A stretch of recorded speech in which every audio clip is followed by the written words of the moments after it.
ఒక్కోటే వేసేది నువ్వు కాబట్టి ఇంకో గంటే లేదు మరి చాలు.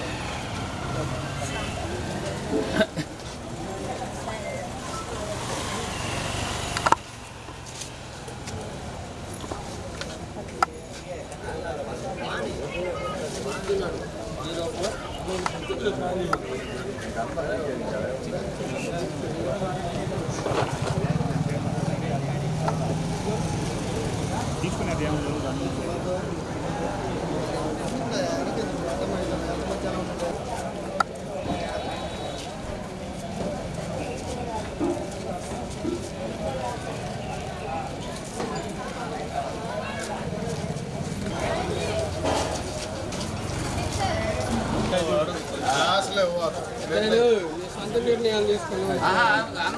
కూర్చొని తింటాను.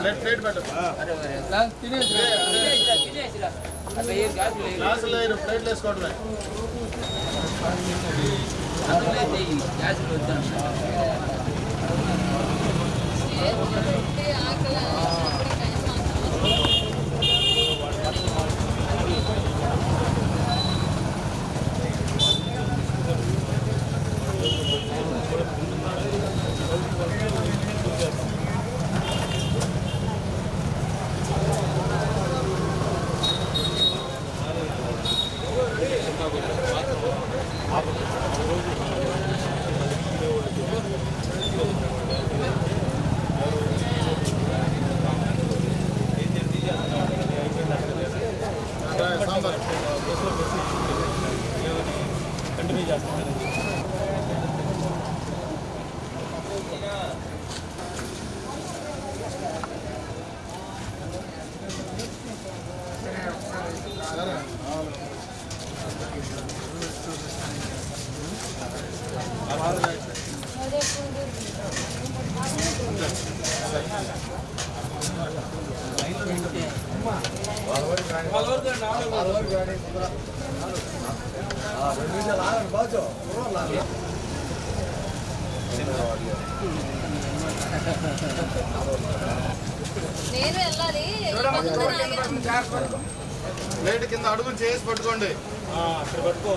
ఒంగోలు నగరంలో డొక్కా సీతమ్మ గారి అన్నదాన కార్యక్రమము 74వ రోజు చేరుకుంది. ఈరోజు ఈ కార్యక్రమానికి ముఖ్య అతిథులుగా విచ్చేసిన రాయపాటి అరుణ గారి భర్త గారి జన్మదిన సందర్భంగా వారి చేతుల మీదుగా వారే దాతలుగా ఉండి ఈ కార్యక్రమం జరపడం జరుగుతుంది. ఇలాంటి దాతలు పలువురు ముందుకు రావాలని కోరుకుంటున్నాం.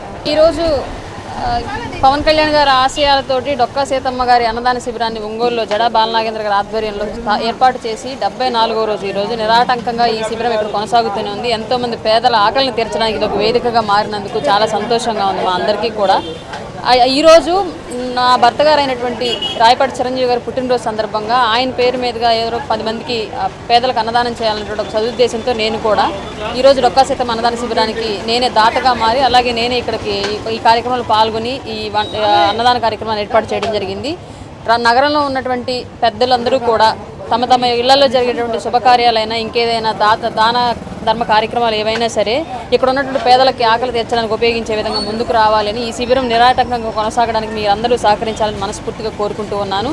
పవన్ కళ్యాణ్ గారి యొక్క ఆశయం అలాగే ఎన్డీఏ కూటమి యొక్క ఆశయం ఆకలి లేని పేదలను ఆంధ్ర రాష్ట్రంలో చూడాలి అని చెప్పేసి ఆ ఆశయాన్ని ముందుకు నడపడానికి మనందరం తల ఒక చేయి వేసి ముందుకు కదలాలని మనస్ఫూర్తిగా కోరుకుంటున్నాను.